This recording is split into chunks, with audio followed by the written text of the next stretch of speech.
Aadhaar card జారీపై అసోం ప్రభుత్వం కొత్త రూలు విధించింది. ఇక నుంచి రాష్ట్రంలో కొత్తగా ఆధార్ కార్డ్ కావాలనుకునేవారు తప్పనిసరిగా తమ జాతీయ పౌర నమోదు నెంబర్ను సమర్పించాల్సి ఉంటుంది.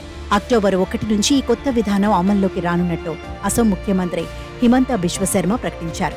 జనాభా కంటే ఆధార్ కార్డు కోసం అప్లికేషన్లు ఎక్కువగా ఉన్నట్టు తమ దృష్టికి వచ్చిందని, అనుమానిత వ్యక్తులు ఇందులో ఉన్నట్టు అర్థమవుతోందని చెప్పారు. రాష్ట్రంలో అక్రమ వలసలు అరికట్టడానికే ఈ చర్యలు తీసుకుంటున్నట్టు చెప్పారు. అక్రమ వలసలను అరికట్టడంలో భాగంగానే ఇక నుంచి ఆధార్ కార్డుల జారీ విషయంలో కఠినంగా వ్యవహరించాలని తమ ప్రభుత్వం నిర్ణయించినట్టు చెప్పారు. ఇక నుంచి అసోంలో ఆధార్ కార్డులు పొందడం అంత సులభం కాదన్నారు.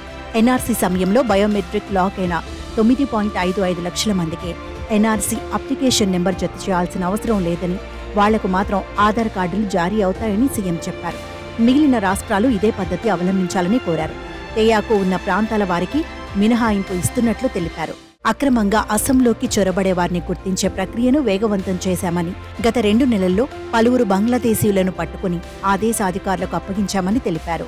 బంగ్లాదేశ్ వంటి పొరుగు దేశాల నుంచి అక్రమ వలసలు పెరుగుతున్నాయని, వారిని గుర్తించే ప్రక్రియను తాము వేగవంతం చేసినట్లు హిమంత చెప్పారు. 2 నెలల్లో పలువురిని ఆ దేశ అధికారులకు అప్పగించినట్లు తెలిపారు. దీంతో సరిహద్దు వద్ద నిఘాను కట్టుదిట్టం చేసినట్లు పేర్కొన్నారు. సరిహద్దు భద్రత కోసం బీఎస్ఎఫ్, ఇతర ప్రభుత్వ రంగ సంస్థలతో సమన్వయం చేసుకుంటూ ముందుకెళతామని పేర్కొన్నారు. వ్యక్తులకు ఆధార్ కార్డు జారీ చేయాలా వద్దా అనేది రాష్ట్ర ప్రభుత్వాల నిర్ణయానికే కేంద్రం వదిలేసిందని గుర్తు చేశారు. ఈ క్రమంలోనే తాము ఈ నిర్ణయం తీసుకున్నట్లు హిమంత బిశ్వ శర్మ తెలిపారు.